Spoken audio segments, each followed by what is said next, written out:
I want to talk to you about what's next. We've got the really weird black thing that I tried to draw on there is asphalt.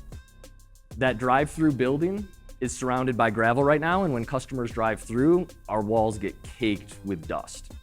I had quotes to clean this 30,000, 33,000 square foot building, ranging from $12,000 to $70,000.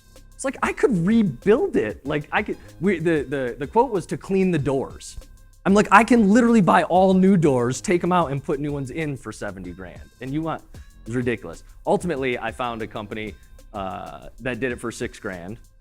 I don't want to pay 6 grand every 5 years to clean, so we're going to invest in asphalt instead, and hopefully then I'll clean it every 10 years or whatever. But the more important part of this diagram here are those really terribly drawn rectangles. I'd like to tell you that I had my 8-year-old do it, but that was me, and it was the best I could do, so leave me alone. But those are our 2 new buildings. The slabs are actually being poured this week. And if you see where those buildings are located, next to that smaller of the 2 warehouses, when we did phase 2, we didn't worry about the back and the side, the one side of that building. It was ugly as hell, but it was all surrounded by trees, so we didn't really care. As part of our drainage work and in preparation for this expansion, we cleared about an acre of trees and re-fenced, so now it's you can kind of see that fence running diagonally. That's moved, and now we've just got a square fence all the way around. But when we pulled the siding off, this is what we found. Do you guys know what we're looking at here? Termites, termites, termites. That's not wood we removed. We removed the siding, and if you look closely at the bottom, there's about 18 inches, 25 feet long of termite dust that literally fell out of the building. Thank God it had alternate support that held it up, otherwise it would have been collapsed. It looks terrible. And I'm highlighting this, again, this is one of my red X's. There's no way I could have known this.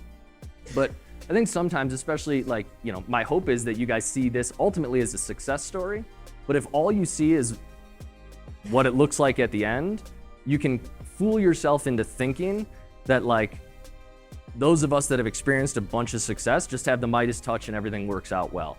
As Ben and Lauren were talking about, right? There's bumps and bruises along the way, and I'm not immune to them. So we had to patch this back up.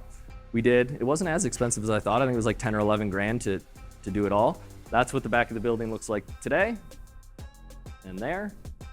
And this is phase 3 again. Same story on the slide, but as I blow it up, phase 3 cost us $505,000. This is to build 16,000 square feet of storage. Traditional drive up. So this is a today number for construction. $32 a square foot. You can see our projected rents there, and then again, the thing I want to highlight, our gross rent multiplier, right around 4, give or take.